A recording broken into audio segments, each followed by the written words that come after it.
Good morning, Internet fans. Ryan Perry here, Simple Biz Support. Today is Wednesday, July 13th. Therefore, it is Social Media Wednesday. As usual, I have my very lovely and talented social media expert, Sarah Giometti with Provaro Marketing. Good morning, Sarah.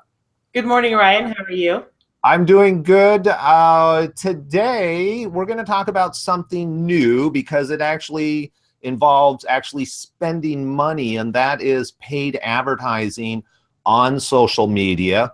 And as the title states, there are three things that you really should ask yourself before you get overexcited, because there's a lot of great articles about all the success that people are having, especially on Facebook, using paid advertising, and a lot of that's true, but there's a lot of planning that goes into it before you just throw your money at Facebook. Right. And there are more things that we could talk about, but since we only have 15 minutes, I start with the very basic first three questions that because it Facebook advertising can be very effective, very lucrative. However, if you don't properly plan, you most likely are throwing money down the drain. And that's not good for a small business because as we all know, we're all small businesses. Our budgets are I don't want to use the word limited, but our budgets can be a little tight. And so we want to make sure that we use our money appropriately. And so we want to make sure you're not wasting your money and throwing it down the drain when you do social media advertising. All right, so it's really about how can we maximize and recoup as much information, as many sales, and not just necessarily sales today, because not everybody's going to be selling a product per se. But it's also about how can you build a list. I mean, that's one of the real powerful tools of social media. The whole digital marketing is that list building aspect, because that can pay you dividends, years from now. Whoops, I forgot I was on mute. Yes. Yeah, so that's where the very first one we're going to talk about is a sales funnel. And that goes into what you're talking about. It could be just building your list for now, getting in front of so that you can get in front of people on a more regular basis, potential clients that you nurture them to a sale down the road. But you've got to have that set up. If you just run an ad and you just send them to a random page on your website, there's no way to capture them. There's no way to see if they eventually turn into a sale, especially if you're trying to drive them to your brick and mortar store. So you really need to have a plan in place. And that's our first tip, is make sure you have your sales funnel in place. And that doesn't mean it needs to be a sale at the end of the funnel that you run them through, but you need to have some sort of a funnel plan to capture who these people are and communicate to them on a regular basis, and then be able to track if they eventually buy, you can backtrack it back to the ad. All right, and I love the fact that you say that a sales funnel doesn't necessarily have to lead to an ad. It really depends on what the purpose of the ad is first. And with that intent, if we're going to put people in the top of the funnel, we know not everybody's going to be interested. So they should have places where they're going to opt out, or maybe they're not going to move forward through the process. By having that funnel in place, you are able to check at each point along the system how many people actually converted. And part of that sales process should be an expectation that, okay, if we put 100 people in, I want 10 people to come through the first checkpoint. And so I want a 10% conversion. And then after that, I want to get a 50% conversion. So I expect 5 people. And then actually analyzing each step of the process. And what's nice is when you have that process that Sarah's talking about, is then you can now check and go, oh, you know what? We're only getting a 2% conversion at the first step. We were expecting 10%. Let's reevaluate this step and try and fix it. Once you fix this step, then you can evaluate the next step, so on and so forth, down the funnel. Right. And it's a little caveat to remember, it's okay that people don't go through all the steps, because it's kind of what you're trying to do is help people self-select out if they're not a good fit for you. Because then they're not, wasting your time is a bad phrase, but they're not wasting your time because they're not a right fit for you, and you don't have to talk to them. They realize that through your sales funnel. That's part of the goal of a sales funnel, is to have people who are perfectly in your target market, really interested, make it all the way through, and the people who are not a good fit make it on their way out. And you're not spending time on people who ultimately are not a good fit. Yeah, and I think the easy, just I don't want to beat it to death, but I think the what's really important with what you're saying is that as a business owner, would you want to talk to 5 people who are really interested in your product, or do you want to talk to 50 people, but only 5 are really interested? Now you have to weed them out personally. Let the funnel weed it out. And if you find your funnel is not weeding them out well enough, that's a metric to go back and look and see where the misstep is, that you're not funneling out the people that are not a good fit. Right. And I think the sales funnel in this sense is this is your plan. Before you just go, like you were saying, and I've run into people and they're paying for paid advertising and it just goes to their homepage. And I'm like, you can't do that for multiple of reasons. But definitely the first one is there's really no tracking that goes on at that point. So you need to have a plan, and that sales funnel is going to be that plan that's going to hold you accountable to make sure that things are working. And if they're not working, that you can evaluate it and fix it, therefore maximizing your ROI. Right. So now that you've got your plan, you know what you're going to do when you run the advertising. The next one is, how are you going to track the results? And so part of it depends on what platforms you're using for your sales funnel, for your email marketing, whatever it is. But it's also, you've got to track it all the way through. So finding a way at the end spot to figure out if somebody who buys from you was from that funnel. And if you're a brick and mortar store, it's a little trickier because you've got to convert them from you brought them into the sales funnel online through social ads, through a sales funnel, and then they're walking into your store to buy. So you've got to make the connection, and email address and possibly name are the easiest and most common way to do that. And so build that into your purchasing portion of your sales so that you can track it back to the advertising and see if it really worked for you. Yeah, another one would be promo codes. And the one issue I've seen with business owners and promo codes is they'll use the same promo code on different platforms.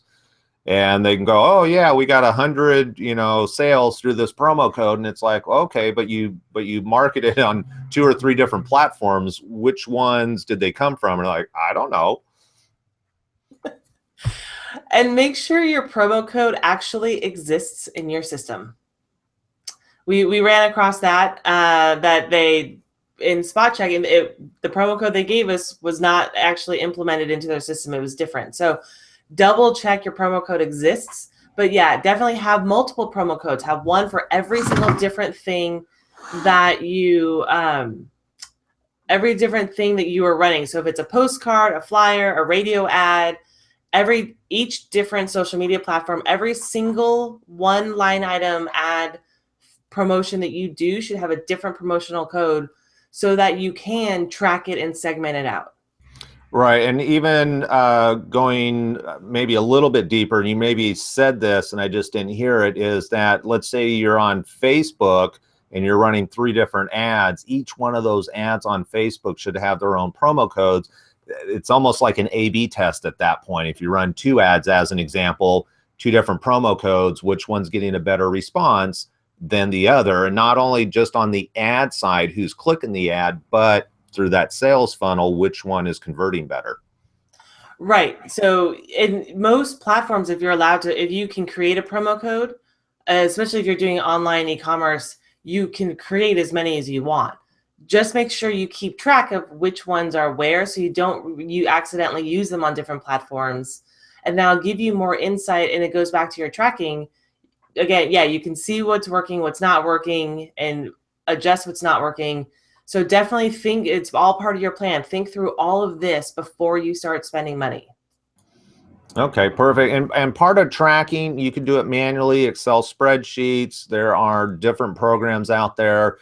Sarah and I both use Infusionsoft, which automates the process, makes tracking much easier. You can just pull reports. But start somewhere, and if Excel is where you need to start, that's great. Yeah, just do what will work for you so you actually do it. All right, perfect. And then the third item. The third item is, who's going to run your social media accounts or ads? Because it's not a put up and they will come and leave it alone. This is not the field of dreams. And especially if you're doing A/B testing, you need to monitor it, and you want to monitor it on a daily basis so that you can see immediately when it stops working, and cut it off before you waste money on a non-working ad platform, whatever it is. And so you need to be able to have the time and bandwidth to check it on a regular basis as it's running. And if you are too busy as a business owner, and you should be, this might not be the hat you need to wear. So you need to identify who's going to monitor that and take care of it. And if it is you as the business owner, make sure you put it on your calendar, and you calendar it out just first thing in the morning. Check what the stats look like, calendar an hour, just to be on the safe side. Look at how it's performing and see if it needs adjustments on the fly. And that's the beauty of online social media advertising, is you can change it on the fly if you see it's not working. Yeah, definitely. And it is a fine art. This is something that you need practice with. So if you're going to try and do it yourself, recommend, 1, have a system. 2, don't have great expectations out of the gate. You're going to have to work it, fix it, tweak it, work it, fix it, tweak it. It's just the reality of marketing in general. It is a never-ending process. Even when you think you have it when you have it dialed in, you're going to end up, things are going to change. You're going to have to work it, fix it, tweak it. And then number 3, start with a limited budget. A lot of people get really excited and they're like, all right, I've got $1,000. I'm going to throw it at Facebook, and I'm going to have $1 million at the end of the month. And those are all great expectations, but we have to remove the emotion out of this and be very pragmatic about the actual process. It's a very black and white, numbers driven game. It is, and there are things like relevance score that plays into, especially on Facebook, that comes into account. The relevance score, how much competition you have for the target audience you're going after. Is your audience correct? Do you need to make another custom audience? There's a lot into it, and so definitely start with a smaller budget. The minimum I recommend is $25 per month, and you don't have to run that $25 over the whole 30 days, but start with maybe a week. Do a 7-day campaign with $25 so that you can get a feel for it. You can see how it works for you and see what you need to massage so you're not draining money. I recommend always doing a lifetime budget on the ad that you're running on Facebook. Don't do a daily budget because you might forget about it and then you're just throwing money down the drain. So do a lifetime budget, put an end date on it. Facebook will figure out, they'll do the math for you. So just say, I want $25 for 7 days, and they'll do the math on how much money per day will run. But put a limit on it as you get your feet wet and you start practicing and you start working with it and see how it works before you put a lot of money against it, because then you're going to just throw the money away as you get used to learning the platform and adjusting so it's successful. Yeah, and what's really important about that is if you put $25 in the top of the funnel, you get $0 out the bottom. Doesn't matter if you put $100 in, you're still probably going to get somewhere close to 0. That number's really not going to change until you fine tune it. On the flip side, you put $25 in and you get $100 out. That's 4 times your investment. That's when you need to go, okay, well, let's make it 50. Oh, okay, that's working. Let me make it 100, and you can start ramping things up. We are just about out of time. Can you refresh the 3 items? So the first one is have your sales funnel in place, which is your plan. Make sure you've got a plan. Number 2 is tracking. How are you going to track the success of your advertising efforts?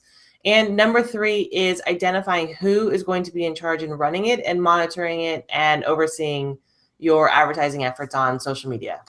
All right, perfect. So that is the 3 things you must ask yourself before you jump in.